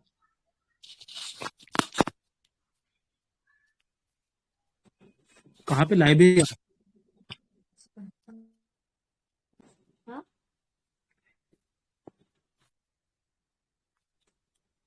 सर आपने जो बोला इंडिया का यूएनएससी में हम लोग मतलब यूज कर रहे हैं एक तरीके को, मतलब मोनेटाइज कर रहे हैं इस मौके को, बट इन माय ओपिनियन मतलब ये होना चाहिए कि रियलिस्टिक कॉस्ट बेनिफिट एनालिसिस होना चाहिए कि कहाँ पर पीस कीपिंग हम लोग भेज रहे हैं, कहाँ नहीं भेज रहे हैं, बिकॉज वहाँ स्ट्रेटेजिक इंटरेस्ट भी ले होना चाहिए, हमारा कोई स्ट्रेटेजिक फुटप्रिंट भी होना चाहिए बिसाइड्स अर्निंग गुडविल। मतलब खाली गुडविल का नहीं है ना, कंबोडिया ऐसे कंट्री में भेज रहे हैं, if you are not having any kind of strategic interest there then there is no point of giving peace keeping forces there. तो even we can prioritize where to keep the peace keeping forces, not propagate them in the world. ये रमेश ठाकुर है, professor Ramesh Thakur, वो कहते हैं कि मतलब अगर ये गोल मतलब इम्पोर्टेंट है तो यूएन के साथ हम लोग को नॉन कोऑपरेशन करना चाहिए। अब करेक्ट यूएन रमेश ठाकुर कहते हैं जी। हाँ, सिविल डिसोबीडियंस बोलते हैं क्या? नहीं, नॉन कोऑपरेशन, सॉरी। हाँ हाँ, सिविल डिसोबीडियंस क्यों होगा? सिविल तो कुछ इन्वॉल्व ही नहीं है, तो गवर्नमेंट ही करेगी। My bad. The end of Cold War resulted into mushrooming of crisis. This is the kind of a cash-in opportunity for India. Correct sir, correct. ठीक है, एक बार इश्यूज देख लेते हैं फिर डिस्कस करते हैं अपन। अच्छा, इंडियन पीस कीपिंग में इश्यूज क्या क्या है? तो एक स्पेशल इन्वेस्टिगेशन हुआ था यूएन का, जिसमें पाया गया था कि जो साउथ सुडान में डिप्लॉयड थे ट्रूप्स अपने, वहां पे लैक ऑफ प्रोटेक्टिव इक्विपमेंट था। Also, there is also lack of actual influence in UNSC and growing sentiment हो रहा है इंडियन सर्कल्स में कि we already have low domestic defense expenditure, तो हमें कम करना चाहिए मतलब पार्टिसिपेशन वहां पे। फिर लैक ऑफ नॉलेज होता है लोकल कल्चर्स का इन दोस कंट्रीज जहां पे ये हमारे डिप्लॉयमेंट होते हैं ट्रूप्स का। According to Manmohan Bahadur, former air vice marshal, while Indian contribution to peacekeeping helps it earn goodwill in UN circles, it does not have much impact on UN power play, which is guided by economic funding and UNSC permanent members. C. Rajamohan बोलते हैं कि China has begun to steal the political march over India in the international discourse on peace operations. It has used peacekeeping to bolster defense diplomacy with African nations. तो जो अभी Nikhil sir बता रहे थे ना स्ट्रैटेजिक यूज करना चाहिए, वही चाइना भी कर रहा है काइंड ऑफ बोल सकते हैं। ठीक है, राजा मोहन कैसे व्यूज है, तो वे फॉरवर्ड दिया है सी राजा मोहन ने इन his article picking up the tab for piece. To be effective, India will need to step up cooperation with major powers and regional partners like African Union, as well as go beyond troop contribution to providing training, logistical operation support, and conflict mediation. It will also need to expand domestic defense capabilities, strengthen military diplomacy. The recent agreement between USA and India on jointly training peacekeepers from six African nations is indicative of changing Indian approach to peacekeeping. ठीक है, तो that was it about peace keeping and India का contribution. तो ये topic यार I think ना P2S2 में भी है शायद थोड़ा सा। तो अब बता दो आप लोग को कुछ ऐड करना हो इसमें, तो किसी स्कॉलरली कमेंट या कुछ।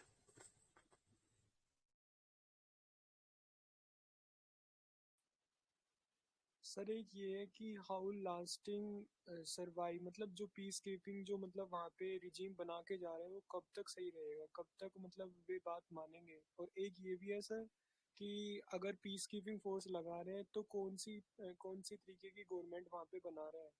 अगर मतलब अगर वे वहाँ पे डिमांड कुछ और है और बना कुछ और रहे हैं तो वो डायरेक्टली इम्पैक्ट करेगा वहाँ की सोसाइटी को। Sir, this is very a deep issue. I don't think so. UN peacekeeping is concerned with this. They are just want to ensure a smooth and peaceful political transition in any of the country where they are posted. Because there will be issue. Different countries में यही होता है कि वो चाह कुछ और रहे होते हैं, हो कुछ और जाता है। मिलिट्री regime आ जाती है या कैपिटलिस्ट regime आ जाती है। But the end of the day, मतलब the focus of the aim of the peacekeeping forces to वहाँ civil war ना हो, मिलिट्री ग्रुप ना हो, लोगों पे HR राइट्स का वायलेशन ना हो। This is not even concern of कि वहाँ कौन सी तरीके की रेजीम आ रही है। बस वो जो मतलब वही HR वायलेशंस ना हो, वो है UN पीस कीपिंग का concern in my opinion.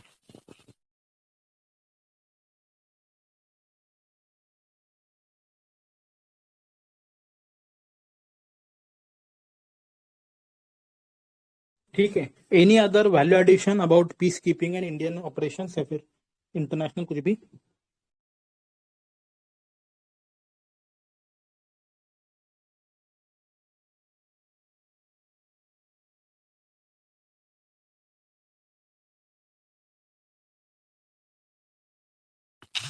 No sir, we can move forward.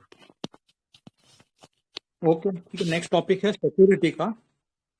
And उसके पहले एक तरह दिया हुआ है कि collective defence, specific alliances, member countries and collective security universal membership होता है। तो कलेक्टिव डिफेंस में स्पेसिफिक अलायंस होती है, एंड जैसा किसी ने थोड़ी देर पहले बताया था ना, कलेक्टिव डिफेंस में एनिमी नोन होता है काफी तक। जैसे India is oppose to collective defence, undermines collective security, shows country no faith in UN system. ये क्या लिखा है भाई? फिर यूएसए ने नाटो बनाया, no contradiction, UN charter recognizes self defence and collective defence, practical way of operationalizing collective security.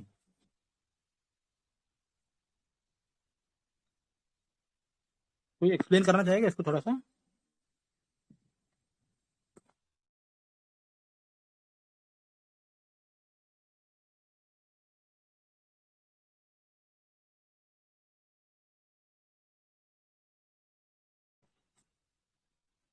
आगे चले फिर, छोड़ दो इसको।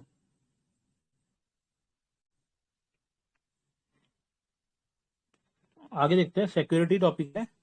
सिक्योरिटी का एक फेमस कोड है, happiness has many roots, nothing is more important than security.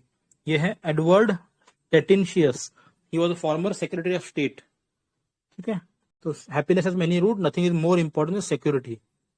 फिर security policy has to deal with series of moral dilemmas to which there can be no easy solutions. ये बोल रहे Barry Buzan. Most significant human value है कि undisturb by danger और fear होना चाहिए। Hobbes बोलते हैं security is the foundational value. Discipline of international politics is also known as security studies, and I think किसी ने पीस स्टडीज भी बोला ना इसको। ठीक है, तो security is the most important concept of international politics, it's an architectonic idea. Bentham sir नीचे लेंगे थोड़ा सा।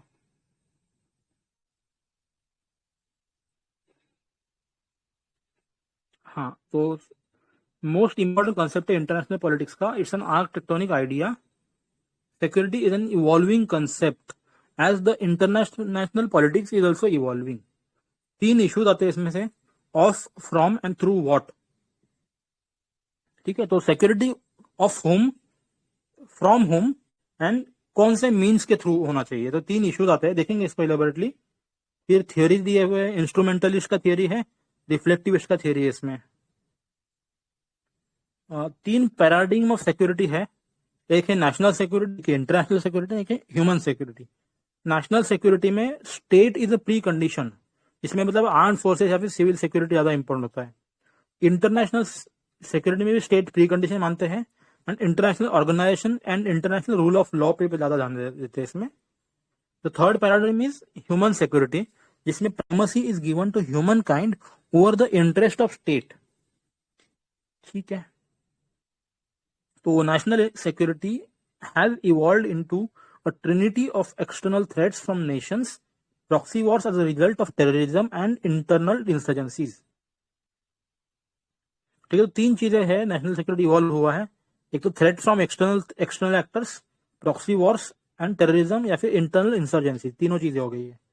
Then evolution of national security follows the following pattern. Traditionally जो रियलिस्ट थे, they give the concept of national security which was based on territorial integrity and sovereignty। ठीक है, तो anarchy वाला जो उनके बेसिक प्रिंसिपल्स है ना, सेल्फ हेल्प वगैरह, वो सब लगाएंगे इधर रियलिस्ट में। फिर कंसेप्ट आती है इंटरनेशनल सिक्योरिटी की। 1970s-80s में जैसे ऑयल क्राइसिस हुआ ना, तो इकोनॉमिक सिक्योरिटी फोकस में आ गई। एनवायरमेंटल डिग्रेडेशन हो रहा है तो ये एनवायरमेंटल सिक्योरिटी आ जाती है इंटरनेशनल लेवल पे, तो मतलब ग्लोबल सिक्योरिटी बोल सकते हैं इसको, इंटरनेशनल सिक्योरिटी को। तो ये सिक्योरिटी थोड़ा ब्रॉडर है एंड नॉन मिलिट्री टर्म्स में, यट यहाँ पे भी state remained the central figure. तो ठीक है, ये दोनों भी व्यू पॉइंट जो थे नेशनल सिक्योरिटी के एंड इंटरनेशनल सिक्योरिटी के, both of them were state centric viewpoints. लेकिन हाँ, फिर आगे लिखा है ग्लोबल सिक्योरिटी। जो पोस्ट कोल्ड वॉर में ग्लोबलाइजेशन आया, तब सिक्योरिटी has become much more multifaceted and much more complex.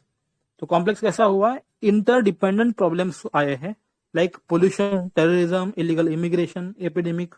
तो इन सबको हैंडल करने के लिए ग्लोबल सिक्योरिटी ज्यादा इंपॉर्टेंट है।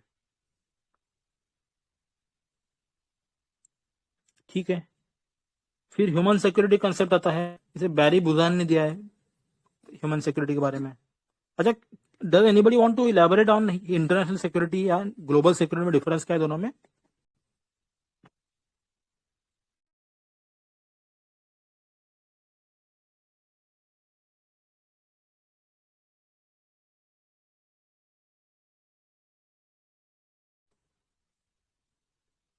हेलो,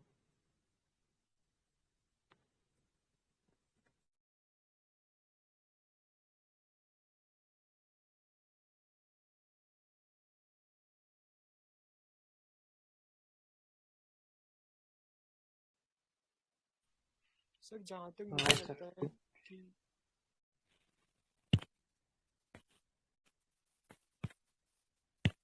सर ऐसा कुछ मतलब मेजर डिफरेंस तो I don't think there is a thing, because international आप कह सकते हो कि रीजन पे डिफाइंड होगा, and global are like global common जो हो गया, टेररिज्म हो गया जो हर एक एरिया को वो इफेक्ट कर रहा है। इंटरनेशनल हो गया जैसे अब ड्रग ट्रैफिकिंग हो गया, टेररिज्म हो गया, ये सब ग्लोबल में ही है। इंटरनेशनल इंडो पाकिस्तान स्पेसिफिकली इन्हीं एरियाज पे फोकस्ड है, या इंडियन ओशन वाले एरिया पे फोकस है।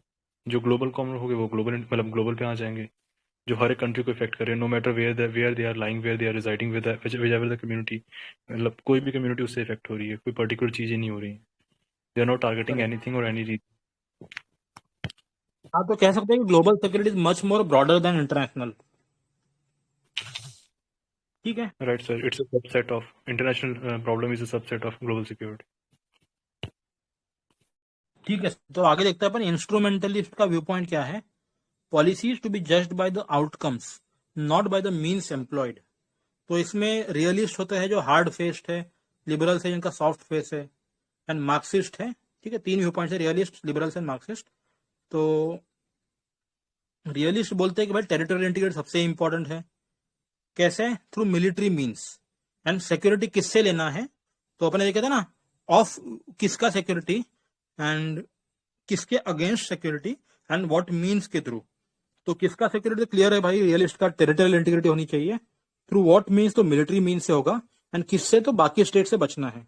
And this is why like realist scholars are called as children of darkness, क्योंकि उन्होंने ऐसा सोचा ना कि यार सब कुछ जो एनार्की है, सब लोग एक दूसरे में झगड़ा ही करेंगे, तो इसलिए चिल्ड्रन ऑफ डार्कनेस बोलते हैं।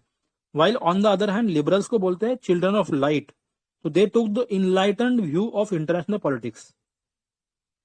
ठीक है, तो इनको भी मेन तो यही है, टेरिटोरियल इंटीग्रिटी चाहिए, लेकिन इन्होंने ह्यूमन सिक्योरिटी भी ऐड कर दिया इसमें थोड़ा सा। अच्छा, मीन्स इसमें अलग अलग है। Realist wanted military means as a major thing, but liberals ने बहुत सारे अलग अलग थियोरी दी है, जैसे कलेक्टिव सिक्योरिटी हो गया। डीपीटी क्या है? डेमोक्रेटिक पीस थियोरी बोल सकते हैं। किसने दिया ये? गिल्पिन या फिर माइकल डॉयल? कंफ्यूज हो रहा है मैं।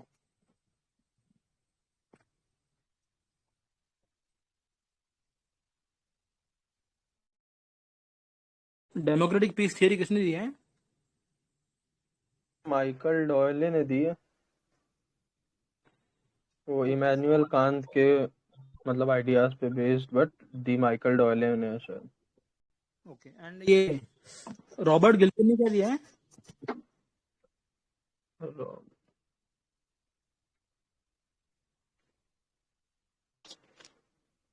सर वो हेजेमोनिक स्टेबिलिटी थ्योरी दिए थे किंडल वर्जर के साथ।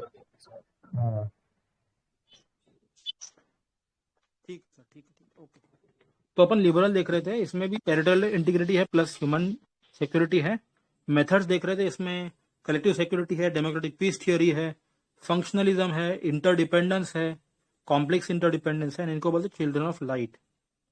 मार्क्सिस्ट जो होते हैं ना, they focus more on human security, वो स्टेट सेंट्रिक व्यू लेते ही नहीं है, उनको स्टेट ही नहीं चाहिए ना, कि मार्क्स क्या बोलता है, स्टेट इज बुर्जुआज इंस्टीट्यूशन। उनका एक्टर लेवल एनालिसिस होता है ना, स्ट्रक्चर लेवल की जो। तो स्टेट चाहिए नहीं उनको, स्टेटलेस सोसाइटी चाहिए उनको। तो उनके लिए economic security and human security ज्यादा इंपॉर्टेंट है। एंड उनके मीन्स क्या होंगे? Revolution and security against whom चाहिए, तो कैपिटलिस्ट क्लास के अगेंस्ट चाहिए। ठीक है, तो मतलब सिक्योरिटी को एनालाइज करने के 3 तरीके याद रख लो बस, किसकी सिक्योरिटी, किसके अगेंस्ट सिक्योरिटी, एंड कौन से मीन्स के थ्रू सिक्योरिटी। तो इसमें रियलिस्ट, लिबरल्स एंड मार्क्सिस्ट के अलग अलग व्यू पॉइंट हो गए। ठीक है, आगे देखते हैं। 2 टॉपिक है, security dilemma and insecurity dilemma. कोई पढ़ सकता है क्या? Bentham sir.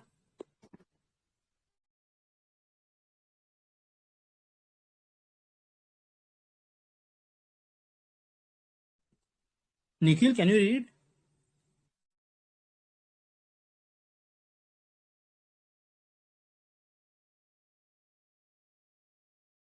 Yes sir, sure. So security dilemma John Herz ने दिया था, एंड विशियस साइकिल है इनसिक्योरिटी का, बिकॉज वर्ल्ड गवर्नमेंट एब्सेंट है हमारे यहाँ पर। सर जस्ट अ मिनट, क्योंकि मेरे नोट्स में ही मेंशन है, तो मैं वहीं से भी बता सकता हूँ थोड़ा सा बेटर।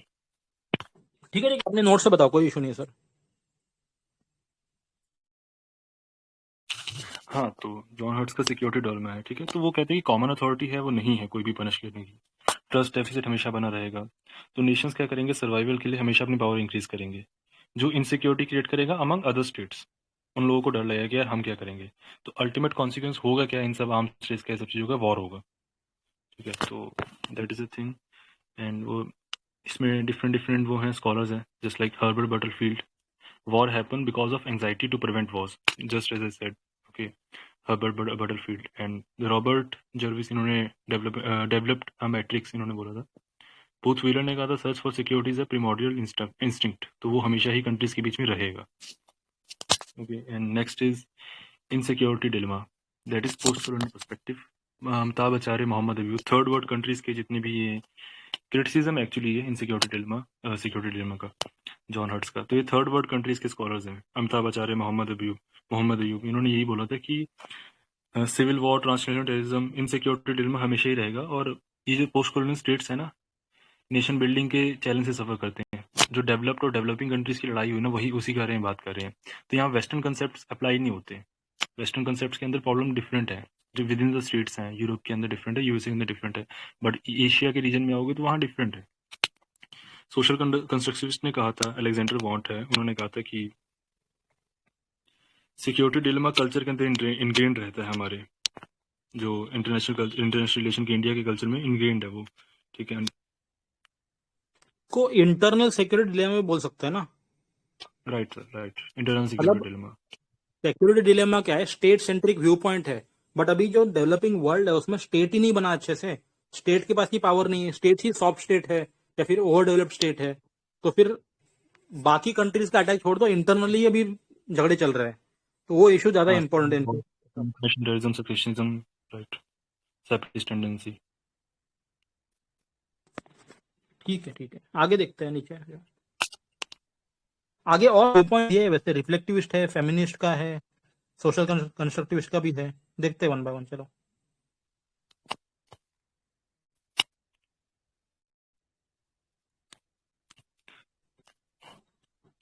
बेंथम सर नीचे Nikhil sir.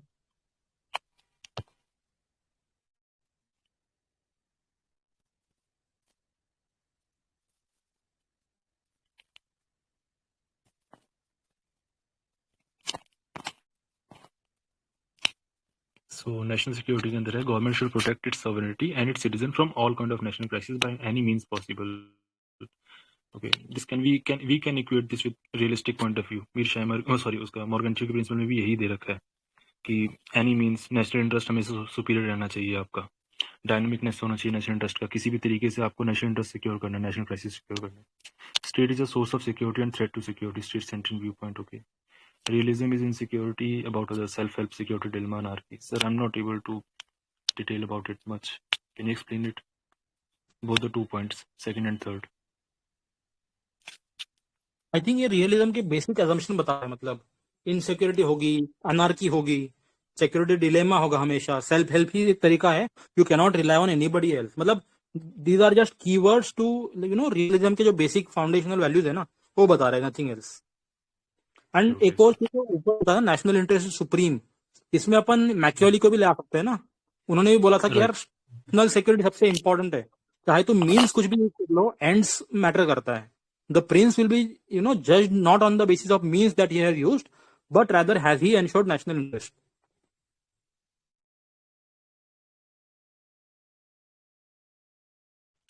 Alright. Reflective theory means to achieve security also matters, so focus on human security as well. ये सिमिलर मार्क्स का भी यही पॉइंट था। तो ह्यूमन सिक्योरिटी क्या है, the most important problem of our, not just for domestic politics, people centric and not state centric. Right sir, and presented as a new perspective involves states, international NGOs. तो ये हाँ, ये कहीं ना कहीं हम लोग कह सकते हैं रिफ्लेक्टिविस्ट, ये सर मार्क्स से भी इक्वेट कर सकते हैं, इवन थर्ड वर्ल्ड कंट्रीज का व्यू पॉइंट यही सेम ही है, ह्यूमन सिक्योरिटी प्रॉब्लम पे इशू मतलब फोकस करो। सिमिलरली एनजीओ हो गया, इंटरनेशनल ऑर्गेनाइजेशंस हो गया, स्टेट स्पेसिफाइड इंस्टीट्यूशंस हो गए, उन पे फोकस करो instead of just focusing upon the governments. Global problems के बारे में बताया गया है, कौन कौन सी हैं, environmental pollution, economic deprivation, terrorist attacks. Sir थोड़ा सा 1 मिनट के लिए ऊपर कर दीजिए। हाँ सर, इसमें एक ये है, कैंट का प्रिंसिपल है, कांट का, universal right of Mankind, recognition and protection by public instance. Sir can you explain this, can't का प्रिंसिपल? आई थिंक ये ह्यूमन यही बोल रहा है ना, मतलब एवरी ह्यूमन, अरे वो नहीं है कि no human ought to be treated as an means to an end, every human is an end in itself. Right, मतलब हर इंसान की उतनी अपनी वैल्यू होती है, उनको हम किसी और मींस को, हाँ, उसको मींस की तरह यूज नहीं कर सकते। Right,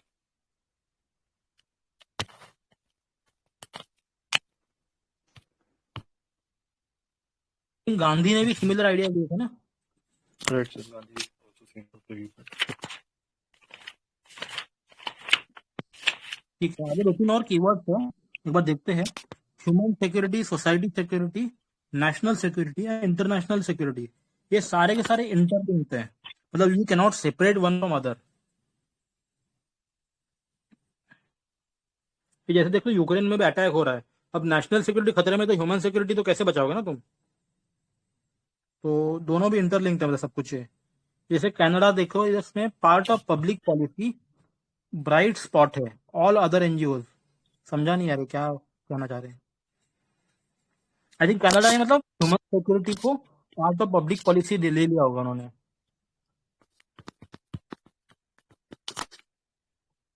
for example right to protect जो है, responsibility to protect, that focus on human security.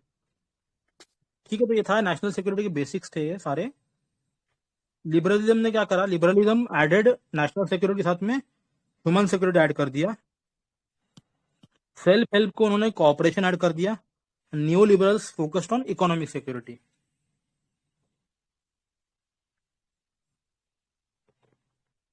ठीक है, तो फेमिनिस्ट वाले व्यू पॉइंट देखते हैं अपन। फेमिनिस्ट में सिंथिया एनलॉय है एंड जे टिकनर है। Cynthia Enloe says gendered concept है, मतलब जो सिक्योरिटी है it's a gendered concept of national security.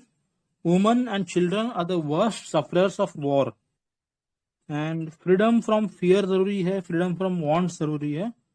तो there is a myth that war and peace times are different. Both war and peace are equally exploitative for women. War lead to rape and sex slavery.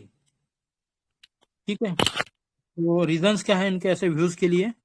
मस्कुलिनिस्ट view, masculinist discipline है आयर। Men in position in military and politics बहुत ही ज्यादा है, woman है ही नहीं।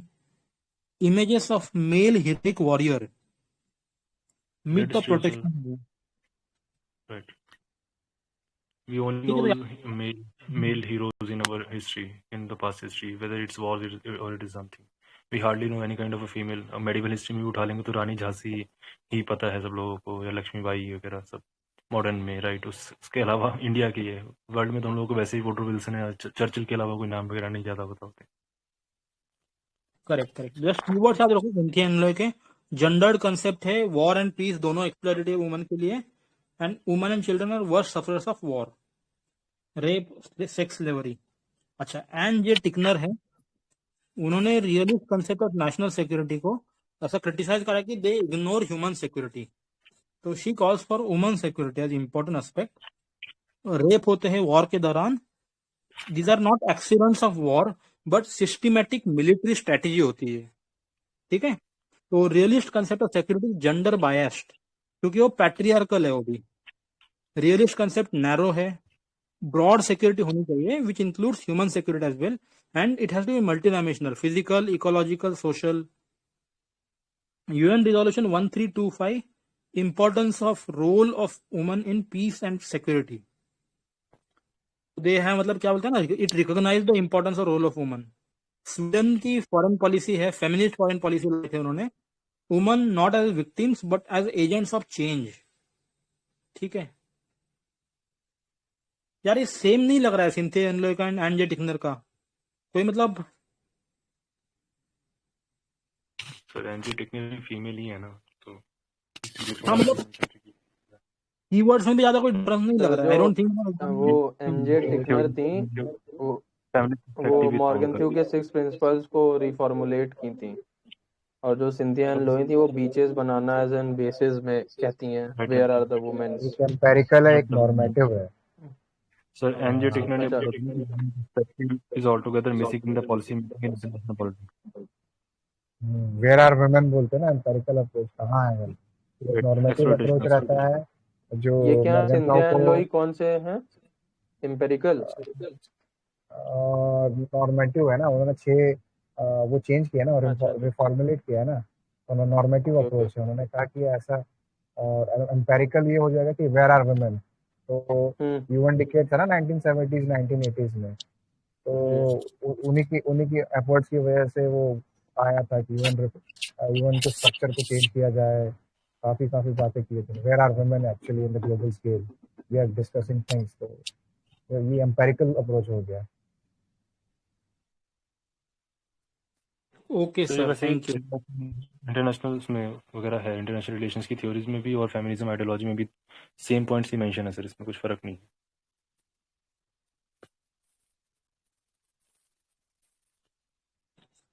ठीक है सर, आगे बढ़िए। ओके, आगे देखते हैं। फिर पोस्ट मॉडर्निस्ट व्यू पॉइंट है रिचर्ड एशले का। ही क्रिटिसाइजेस द एनार्की वाला कंसेप्ट। आई थिंक एक और है ना, पता नहीं, शायद कल देखा था, अलेक्जेंडर वेट बोलते हैं ना, anarchy is what states make of it. वो भी पोस्ट मॉडर्निस्ट में ही आएंगे वो भी।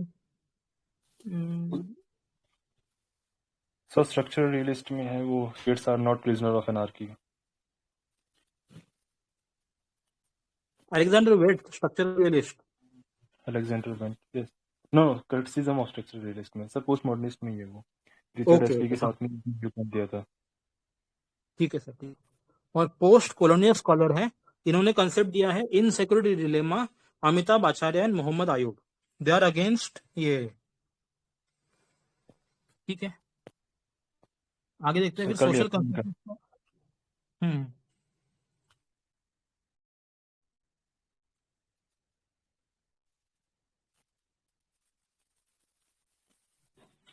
क्या ठीक कह रहे है हैं sir? Sorry,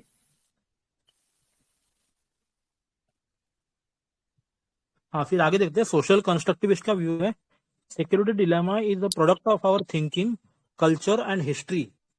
world is made up of material plus cultural structures. Communication ideas are important. Politics of reassurance करने बोलते हैं वो। इलेबोरेट करना है इस पे, सोशल कंस्ट्रक्टिव व्यू पॉइंट पे। सर ये बोल रहे हैं कि वेस्टर्न वर्ल्ड जो है has become one world due to IT. तो सिक्योरिटी जो ये मतलब सिक्योरिटी डिलेमा है वो कल्चर अपना, मतलब सिक्योरिटी डिलेमा जो वो रेलेवेंस लूज कर रहा है, बिकॉज वेस्टर्न वर्ल्ड तो ऑलरेडी बन चुका है one world due to IT. तो वेस्टर्न वर्ल्ड के अंदर से सिक्योरिटी डिलेमा वाला सीन ही नहीं हो रहा, इसीलिए थर्ड वर्ल्ड कंट्री वाले ये इसको क्रिटिसाइज कर रहे हैं कि हमारे यहाँ पर ये जो है आपके यहाँ पर कुछ भी नहीं है, और हमारे यहाँ पर सिक्योरिटी भी नहीं है, इनसिक्योरिटी है, हमारे खुद के इंट्रा इश्यूज हैं। Okay okay. अच्छा, एक और स्कूल है इमेंसिपेटरी स्कूल, वो स्कॉलर है एंड्रयू लिंकलेटर। उन्होंने बोला है कि there is a need for new moral boundaries and empowerment of people at the grass roots level. तो ये इसमें कैसे रिलेवेंट हो गया क्रिटिसिज्म ऑफ सिक्योरिटी वाले में?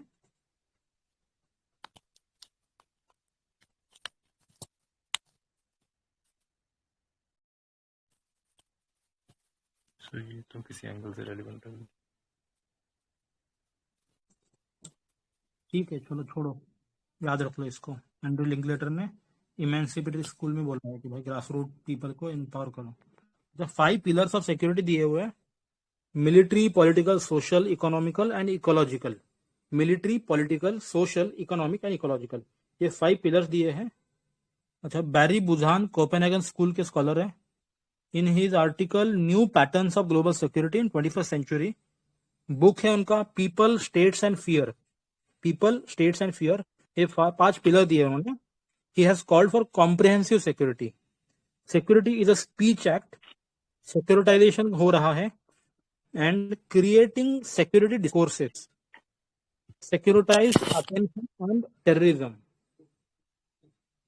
Road accidents has more death, उसके ऊपर कोई अटेंशन नहीं है, बट सिर्फ नेशनल सिक्योरिटी के नाम पे कुछ भी कर रहा है। इंटीग्रेटेड व्यू लिया उन्होंने human security, national security and global security का। MEEPS which is military, economic, ecological, political and social, ये 5 टाइप्स ऑफ सिक्योरिटी दिए हैं। एंड टू कंक्लूड, सिक्योरिटी वाले बोल सकते हैं कि conclusion, state security can be achieved in conjunction with and not at the expense of human security because they have become indivisible. ठीक है, बैरी बुझान के बारे में किसी को ऐड करना है क्या? सिक्योरिटी एंड बैरी बुझान के बारे में, ये स्पीच एक्ट क्या है? Security speech act. सर मतलब सिक्योरिटी मतलब उसी चीज से हम लोग को खतरा है जिस चीज को हम बनाना चाहें। जैसे वही आपने बताया ना कि रोड एक्सीडेंट से भी खतरा है, बट टेररिस्ट से हम लोग को ज्यादा खतरा लगता है क्योंकि उसको बनाया जाता है उस तरीके से, जबकि टेररिस्ट से ज्यादा लोग मरते हैं रोड एक्सीडेंट्स या इवन किसी भी डिजीज से। तो वही कहते हैं कि मतलब security is a speech act, जिसको आप चाहोगे उस हिसाब से कर सकते हो। सेक्यूरिटाइजेशन क्या होता है? बाकी लोग बोल सकते हैं वैसे, इजराइल, क्रिएचर, फोटोन।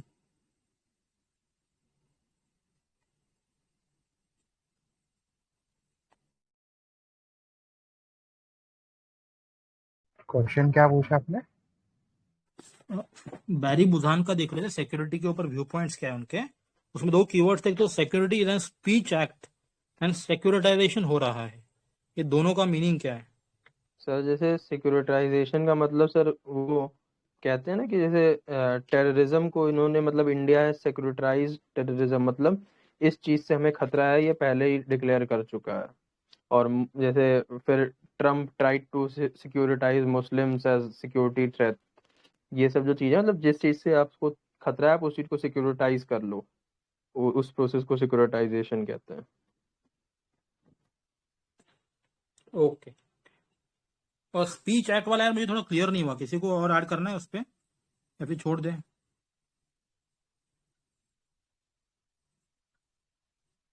इसमें एक स्टेटमेंट है कि any issue is a matter of security और not depending on how we talk about it, ये बैरी बुजानी कहते हैं।